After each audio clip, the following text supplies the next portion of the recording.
Hi, this is Rod Faulkner, and you are listening to the 7thMatrix.com Eye on Sci-Fi podcast.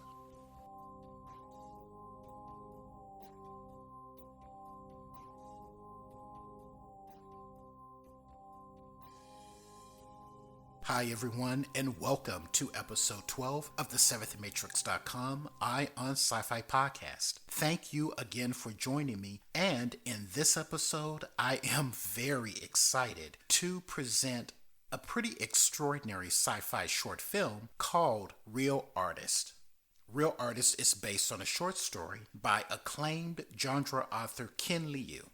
Ken Liu is one of the most celebrated new voices in speculative fiction to rise in the past several years. He wrote a very well-received short story anthology called The Paper Menagerie, and he is also responsible for the English translation of the hit Chinese sci-fi novel The Three-Body Problem. In 2015, he published the first installment of his new epic fantasy series, The Grace of Kings, which won critical acclaim and was also nominated for numerous awards, including the prestigious Hugo and Nebula Awards. Again, Real Artist is based on Mr. Liu's short story, but it was adapted to screen and directed by filmmaker Cameo Wood. The short is set a few years into the future, and against that backdrop, we meet Sophia, who is a passionate young animator about to go on her dream interview with a very Pixar-like animation studio that has had a string of box office successes. Conducting her interview is the studio's very enigmatic CEO, a mysterious woman by the name of Anne. During the interview, Anne and Sophia seem to really hit it off. So, Anne decides to take Sophia on a grand tour of the studio's very high-tech and impressive facilities.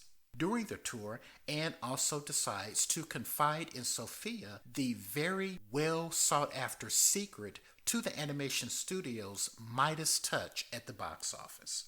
However, once the secret is revealed, and I'm sorry I can't reveal it, folks, because it would definitely spoil it, but once the secret is revealed to Sophia, she realizes that she has a pretty significant choice that she has to make about her career. She can opt to stick to her guns and follow her more traditional creative process, or she can convert to the studio's far more high-tech yet soulless process of creating art that is sure to guarantee commercial success. However, a dark twist at the end of the film may take that decision right out of Sophia's hands.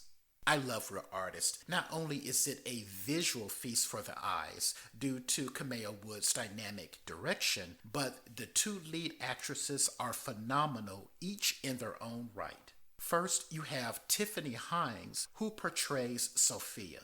Miss Hines is just luminous on screen. The camera really loves her, and she brings a charisma that is just infectious. Playing the other lead role of Anne is veteran character actress Tamlyn Tomita, who first came to fame in The Karate Kid 2, but since has had an illustrious career in both film and on television. Miss Tomita always imbues her characters with grace, elegance, a hint of mystery, and intelligence.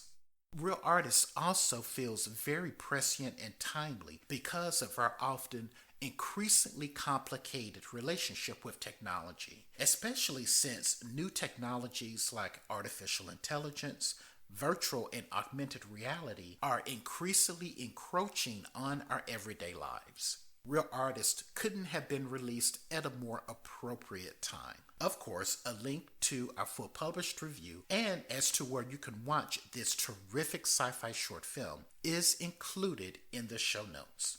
Just visit the7thmatrix.com and navigate to podcast, or use the direct link, the7thmatrix.com/EOSF podcast to gain access not only to the official show notes for this episode, but an archive of the show notes of all of our previous episodes as well. Hey everyone, before I sign off, I needed to ask your help. Ever since the7thmatrix.com came online in 2013, the site has been operating ad-free, and I'm very proud of that fact for two main reasons.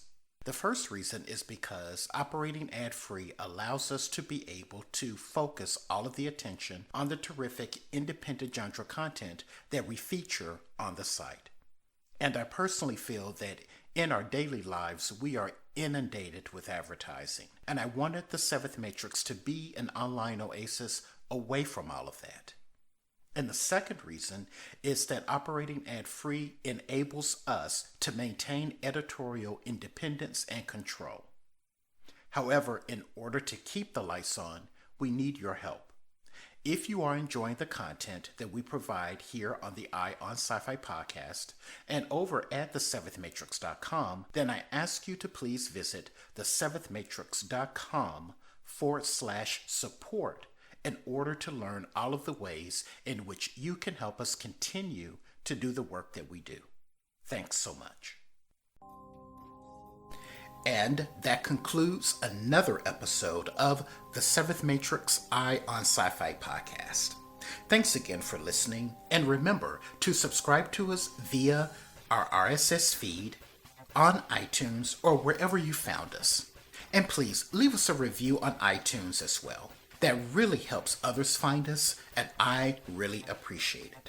Make sure to head over to the7thmatrix.com to discover a wealth of independent science fiction and fantasy content that we have collected there.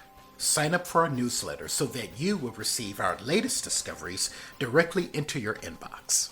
So until next episode, everyone, remember to take a break, escape the mundane, and enter the fantastic. Take care.